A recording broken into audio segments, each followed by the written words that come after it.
Hello বন্ধুরা, Debjani blog and রান্না চ্যানেলে তোমাদেরকে সকলকে স্বাগত জানাই। তোমরা সবাই কেমন আছো? আশা করি ভালোই আছো, আমরাও ভালো আছি।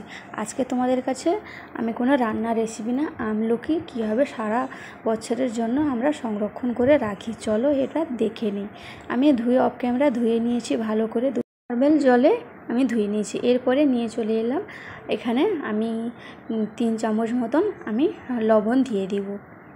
আমলকি 500 গ্রাম নিয়েছি, তাই আমি 3 চামচ মতন দিয়ে দিলাম। একটু নোনতা নোনতা হলে আমলকি কিন্তু খেতে ভালো লাগে। তো চলো এবার আমি এর মধ্যে আমলকিগুলো দিয়ে দিলাম। জলটা ফুটে এসছে, এটাকে আমি দিয়ে দিলাম। সবগুলো দিয়ে দিয়েছি। এবার আমি কি করব, 5 মিনিট, বেশিক্ষণ না, শুধু 5 মিনিট আমি এটাকে সিদ্ধ করে নেব। বন্ধুরা, যারা নতুন পরিবারে এসছো প্লিজ সাবস্ক্রাইব করে দিয়ে পাশে থাকো, যাতে আমার এই নিত্য নতুন রেসিপি তোমাদের সবার প্রথমে চলে আসে। তো 5 মিনিট হয়ে গেছে, তোমরা দেখতে পাচ্ছ কালারটাও অনেকটা চেঞ্জ হয়েছে। এবার আমি গ্যাসটা অফ করে দেব। তারপরে আমি গ্যাস থেকে আমি নামিয়ে নিয়েছি। হালকা গরম আছে, বেশি গরমও না বেশি ঠান্ডা না। তার মধ্যে আমি দিয়ে দিলাম কাঁচা লঙ্কা, এইভাবে আমি কেটে নিয়েছি। তোমরা চাইলে দিতে পারো, না দিতে পারো, আমরা দিয়েছি। বাচ্চারা অতটা ছোট না, যারা ছোট বাচ্চারা খেতে পারে না তাদের কাছে কিন্তু কাঁচাটা লঙ্কাটা না দিলেই চলে। আর আমার গোটা গোটা আছে, তোমরা চাইলে কিন্তু আমলকি ফাঁক করে দিতে পারো। আমি ব্যাস এইভাবে গোটা গোটা রেখে দিয়েছি। এবার আমি ঢাকাটা খুলে নিলাম আরও 2 মিনিটের পর। দেখতে পাচ্ছ সব কিছু রেডি। এবার আমি হালকা উষুম গরম আছে, মানে আগুনটা দেওয়া যাবে এমন পরিমাণে গরমটা আছে আমলকি। তো এবার আমি কাঁচের জারে ভরে নিব। অবশ্যই কাঁচের জার লাগবে, এমনি প্লাস্টিক জারে দিলে কিন্তু তোমার বেশি দিন থাকে না। যেহেতু আমি সারা বছরের জন্য রাখবো, তাই কাঁচের জারে এটাকে আমি রাখবো। আমলকি গুণাগুণ আমরা কিন্তু সবাই জানি। চুলের জন্য আমলকি কিন্তু রামবাণ। তো চুলেও তোমরা ইউজ করতে পারো তেলের সঙ্গে ফুটিয়ে, সেটা আমি পরে একবার আমি দিয়ে দেব। আর আমি যেহেতু রান্না দিচ্ছি ভিডিও, তার জন্য সেটা দেব। আর একটা চ্যানেল আছে, ওটাই আমি দিয়েছি, তোমরা গিয়ে দেখতে পারো।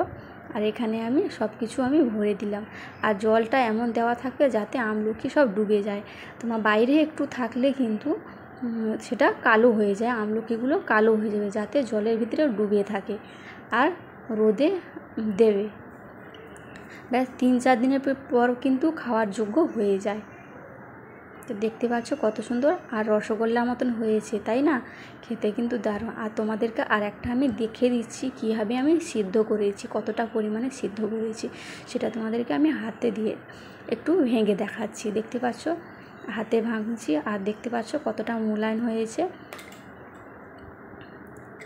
বেশি সিদ্ধ করলেও চলবে না, মানে বেশি সিদ্ধ করিনি, বেশি কাঁচাও রাখিনি। আর আমার ছেলে একটু কেটে খেলো।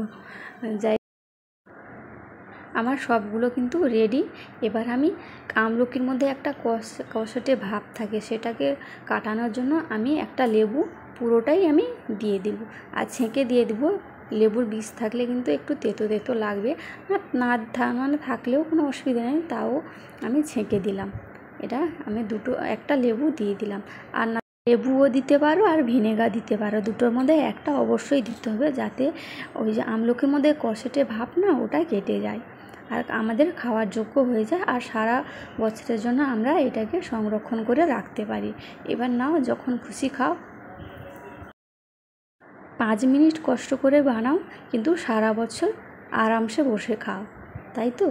তো আমার কিন্তু রেডি। কি সুন্দর লাগছে না? একেবারে রসগোল্লার মতন লাগছে। এবার তোমরা যাও ফটাফট বাড়িতে বানাও। আর কে কে বানিয়েছো, খেয়েছো, কমেন্ট করে বলতে একদম ভুলবে না। আজকের জন্য এইটুকু।